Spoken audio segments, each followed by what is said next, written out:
جو فلسطین میں اسرائیل کی جانب سے ریاستی دہشت گردی جاری ہے تو برطانیہ میں بھی احتجاج ہو رہا ہے۔ پاکستانیوں میں شدید غم و غصہ وہاں پر پایا جاتا ہے۔ ہمارے نمائندے عبدالمجید سے مزید بات کریں گے۔ جی عبدالمجید۔ جی بہت شکریہ۔ اس وقت جو فلسطین میں اسرائیل کی ریاستی دہشت گردی جاری ہے اور اس میں تقریباً اب تک جو ہے وہ 220 کے قریب جو ہے فلسطینی شہید ہو چکے ہیں اور یہ اس وقت جو ہے ایک جنگ کی صورت اختیار کر چکا ہے۔ اس کے بعد پوری دنیا میں جو بسنے والے مسلمانوں میں جو غم و غصہ پایا جاتا ہے، اسی طرح برطانیہ میں بھی جو پاکستانی ہیں ان میں اس حوالے سے شدید غم و غصے کا نظر آتا ہے۔ اسی حوالے سے بات کرنے کے لیے ہمارے ساتھ موجود ہیں ILA کے فرسٹ پریزیڈنٹ جو ہیں محسن ملک صاحب۔ محسن صاحب سے جانتے ہیں کہ وہ ان کی آرگنائزیشن اور وہ اس حوالے سے کیا موقف رکھتے ہیں۔ دیکھیں جی، ہم تو قانون کی پاسداری کرنے والے لوگ ہیں اور ہمارا میسیج بڑا کلیئر ہے کہ جو اسرائیل کا ان لافل آکوپیشن ہے وہ تو کلیئرلی جو انٹرنیشنل ڈکلیریشنز ہیں ان کے اگینسٹ ہے۔ جی بہت شکریہ۔ یہ تھے ہمارے ساتھ محسن ملک صاحب جو ہمیں جو اسرائیل کی جانب سے فلسطین پر جو ریاستی دہشت گردی جاری ہے اس حوالے سے اپنا موقف بیان کر رہے تھے۔ ان کا بھی ٹھیک ہے، یہ مظاہرے بھی ہو رہے ہیں، احتجاج بھی ہو رہا ہے، پوری دنیا میں ہو رہا ہے۔ اچھا مائی سلطان صاحبہ، جو میں آپ سے سوال کرنا چاہ رہی تھی وہ یہ تھا کہ چند ممالک مسلم ممالک آج بات بھی کر رہے ہیں، اکٹھے بھی ہیں، لیکن باقی سب خاموش ہیں۔ آپ کو لگتا ہے کہ اقوام متحدہ میں اس طریقے سے آواز بلند کی جا سکتی ہے؟ اور کھلے عام خلاف ورزی بھی ہو رہی ہے اقوام متحدہ کی قوانین کی، لیکن اس کے باوجود خاموش ہے، اور اگر UN کی جنرل اسمبلی میں کوئی قرارداد کی منظوری بھی ہوتی ہے تو وہ کیسے ممکن ہو پائے گی اگر باقی ممالک خاموش رہیں گے تو؟ دیکھیں، پہلی بات تو یہ ہے کہ ہم یہ سمجھتے ہیں کہ جو بھی بین الاقوامی مسئلہ، جو بھی ہمارے تحفظات ہیں یا ہمارے معاملات ہیں، وہ کوئی اور ہمارے لیے تحریر کرے۔ اگر آپ نے فلسطین کے اوپر ریزولوشنز پاس کیں تو وہ آپ نے خود تحریر کی، تب جا کے اس کے اوپر دنیا جو ہے متحد ہوئی۔ اس وقت جو ہے فلسطینیوں کی جو حق کی جو جنگ ہے وہ آپ کو لڑنی ہوگی، کیونکہ آپ اس وقت جو ہے یونائٹڈ نیشن سیکیورٹی کاؤنسل جو ہے اس کے اندر جو امریکہ کے ویٹو کی وجہ سے جو ہے ابھی تک UN سیکیورٹی کاؤنسل کی کوئی واضح قرارداد نہیں آئی ہے۔ ایسی صورتحال میں اقوام متحدہ کے پاس بالخصوص ایسی صورتحال جہاں سیکیورٹی کاؤنسل جو ہے منجمد ہو جائے تو آپ کے پاس ایک ریزولوشن موجود ہے جس کو کہتے ہیں یونائٹنگ فار پیس، جہاں ہر جو UN سیکیورٹی کاؤنسل کی جو طاقت ہے وہ یونائٹڈ نیشن جنرل اسمبلی کے پاس چلی جاتی ہے یونائٹنگ فار پیس، یعنی کہ امن کے لیے، متحد ہونے کے لیے۔ ایسی صورتحال میں آپ کا ووٹ، ہر ملک کا ووٹ جو ہے وہی کلیدی حیثیت رکھتا ہے جو UN سیکیورٹی کاؤنسل کے اندر اس وقت سیکیورٹی کاؤنسل کے ممبران کی ہے۔ اگر آپ یہ سمجھتے ہیں، اور یہ بات واضح ہے کہ اس وقت UN سیکیورٹی کاؤنسل جو ہے اپنا کوئی فنکشن بین الاقوامی امن کے لیے نہیں دے رہی ہے، تو ایسی صورتحال میں آپ کو یہ اپنی پاور وہاں شفٹ کرنی ہوگی تاکہ اسرائیل کے اوپر سینکشنز یا اسرائیل کے خلاف جو ہے ایک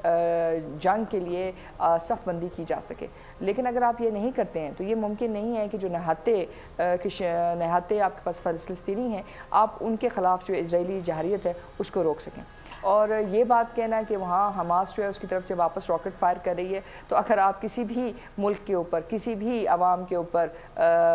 اس قسم کی ایک جنگ عائد کریں گے تو یہ ان کا حق ہے کہ وہ اپنے دفاع کے اندر اس کا جواب دیں۔ یہ کہیں نہیں لکھا ہے اقوام متحدہ کے اصولوں کے مطابق کہ ایک طرف سے آپ کے اوپر ہوائی بمباری کی جائے، آپ کے خلاف زمینی فورسز کو استعمال کیا جائے اور دوسری طرف آپ کو اس کا جواب ہی نہ دیں۔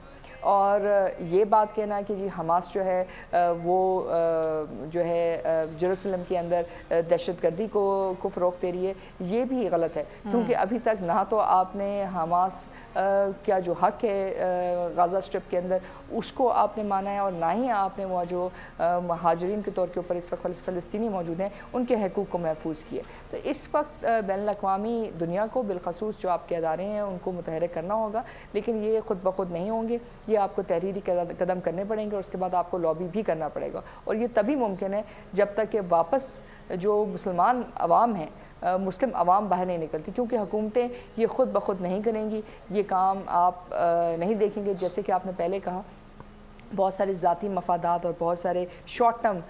جو گولز ہیں ان کی وجہ سے جو آپ کا لانگ ٹرم جو آپ کا ایک طرح سے آپ کہہ سکتے ہیں کلیم ہے مسلمانوں کا جو مسجد اقصیٰ کے اوپر، اس کو آج چیلنج کیا جا رہا ہے۔ یہ صرف فلسطینی حقوق کی جنگ نہیں ہے، یہ مسلمانوں کی جنگ ہے جو سلطان صلاح الدین ایوبی کے زمانے سے آپ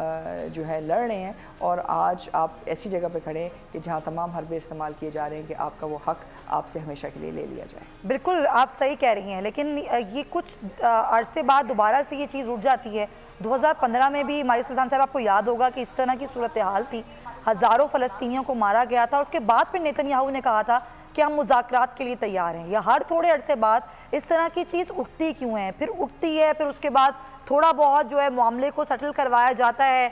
یو این او کی جانب سے، دیگر تنظیموں کی جانب سے، پھر یہ خاموش ہو جاتے ہیں، پھر دوبارہ جو ہے وہ اس طرح کی چیز سامنے آتی ہے۔ کیا آپ کو لگتا ہے کہ کوئی بھی اس کا مستقل حل نہیں چاہتا؟ کیا اقوام عالم یہی چاہتا ہے کہ بس ایسے ہی چلتا رہے؟ نہیں، وہ مستقل حل تو چاہتے ہیں، صرف مستقل حل میں وہ فلسطینیوں کو حصہ دار نہیں بنانا چاہتے، جیسے کہ وہ کشمیر کا حل بھی چاہتے ہیں، لیکن اس میں وہ کشمیریوں کو حصہ دار نہیں بنانا چاہتے ہیں۔ اس وقت انہوں نے یہ جو تمام معاملات ہیں ان کو زمین کا معاملہ بنا دیے۔ یہ در حقیقت زمین کے معاملے نہیں ہیں، یہ در حقیقت انسانی حقوق کے معاملے ہیں، اور یہ ان انسانی نسلوں کے معاملے ہیں جنہوں نے اتنے سالوں سے، اتنی دہائیوں سے جو ہے قربانی دی ہے۔ لیکن جس وقت جو ہے بین الاقوامی دنیا اس کے اندر آئے گی تو وہ ویسٹ کی بنیاد کے اوپر آئے گی، مغرب کی بنیاد کے اوپر آئے گی، وہ اسی وقت آئے گی جب ان کی زمینی صورتحال اسرائیل کے حق میں ہوگی، جب اسرائیل جیروسلم سے فلسطینیوں کو نکالنے میں کامیاب ہوگا۔ لیکن اس وقت ان کا سب سے بڑا مسئلہ یہ ہے کہ وہ 2 کیپٹلز یعنی کہ مسجد اقصیٰ کی تقسیم نہیں چاہتے۔ وہ نہیں چاہتے کہ جو مسلمانوں کے حقوق ہیں وہ مسلمانوں کے پاس رہیں، وہ چاہتے ہیں کہ مسلمان وہاں سے دربدر ہوں، وہ چاہتے ہیں کہ یہ جو اسرائیلی اسٹیٹ ہے وہ اپنے جو ان کا خیال ہے کہ انہوں نے کنسیشنز دی تھیں فلسطینیوں کو، وہ کنسیشنز واپس لیں۔ اس لیے ہر دفعہ کچھ عرصے کے بعد یہ دوبارہ جو ہے ایکٹیو اس لیے ہوتا ہے کیونکہ وہ اپنے نقطہ نظر اور آپ کہہ سکتے ہیں کہ نصب العین کے اوپر قائم ہے۔ وہ کسی صورت بھی اپنی جد و جہد کو کچھ عرصے کے لیے روک تو سکتے ہیں، لیکن ان کے اہداف تبدیل نہیں ہوئے، اور ان کا جو ہدف ہے وہ یہی ہے کہ فلسطین کے اوپر اسرائیلی ریاست قائم کی جائے۔ ان کا ہدف یہی ہے کہ جو زائنسٹ ہدف یہی ہے کہ ہیکل سلیمانی تک ان کی واپس رسائی ہو۔ اب اس کے پیچھے کیا ان کی ذہنی سوچ ہے یا نہیں ہے یہ تو ایک اور بات ہے، لیکن حقیقت یہ ہے کہ اس وقت اسرائیلی ریاست، اسرائیلی تمام افواج اس وقت وہ تمام کام کر رہے ہیں جہاں پہلے انہوں نے جو ہے یو اے ای کے ساتھ، سعودی عربیہ کے ساتھ اور باقی تمام ممالک جو اسلامی ممالک ہیں بالخصوص بحرین، ان سب کے ساتھ اپنے تعلقات کو بہتر کیا۔ آپ کے اوپر بھی اگر یاد ہو کچھ عرصہ پہلے جو ہے بہت پریشر تھا کہ جی آپ اسرائیل کو تسلیم کر لیں، تو یہ جو تسلیم کرنے کا جو پریشر تھا وہ کس لیے تھا؟ تاکہ آپ کی طرف سے کسی جگہ سے بھی کوئی مسلم آواز نہ اٹھے، کسی جگہ سے بھی آپ جو ہے ان کے حقوق کے لیے کھڑے نہ ہوں۔ پاکستان اس وقت ایک اسلامی لیڈر ہے، اور پاکستان کا خیال ہے اور باشمول پاکستان آپ کے پاس ترکی، سعودی عربیہ، یہ تمام ممالک کو اپنا حق ادا کرنا ہوگا، کیونکہ اگر آپ نے اسرائیل کو تسلیم کرنے کے بعد فلسطینیوں سے ان کا حق زندگی لینا اور مسجد اقصیٰ سے آپ نے اپنے تمام حقوق ختم کرنے، تو پھر آپ کو اس ریلیشن شپ کی ویلیڈیٹی اور اس کی افادیت کے بارے میں دوبارہ سوچنا ہوگا۔ صحیح کہہ رہی ہیں آپ۔ اچھا، اسرائیل کی فوج تو کہہ چکی ہے کہ جنگ بندی کا ہمارا کوئی ارادہ نہیں ہے ابھی، اور وہ اس کو ابھی بھی جنگ ہی کہہ رہے ہیں، اور وہ کہہ رہے ہیں کہ ہمارا ٹارگٹ حماس ہے۔ ایک فریق دہشت گردی کر رہا ہے، دوسرا فریق نہتا ہے، یہاں پر کوئی ثالثی کی گنجائش بچتی ہے کہ کوئی ایسے ممالک آئیں آگے اور ثالثی کروائیں، کوئی بات چیت کریں، یا پھر بات چیت سے بہت آگے بڑھ چکی ہے بات؟ دیکھیں، اس وقت انٹرنیشنل کرمنل کورٹ جو ہے ان کے خلاف متحرک بھی ہو سکتا ہے۔ انٹرنیشنل کرمنل کورٹ کے مطابق جینوسائیڈ ہے یہ اس وقت، یعنی کہ نسل کشی ہے، اور یہ ایک نسل کشی کی صورتحال میں بین الاقوامی جو ضوابط ہیں وہ تبدیل ہو جاتے ہیں، اور نہ صرف اس میں ضوابط تبدیل ہوتے ہیں، نیتن یاہو اور ان کی تمام جو حکومت ہے یہ انسانی حقوق کے لیے اور اس وقت جو ان کی پامالی کری اور بالخصوص نسل کشی جو کری ہے اس کے لیے آپ ان کو بین الاقوامی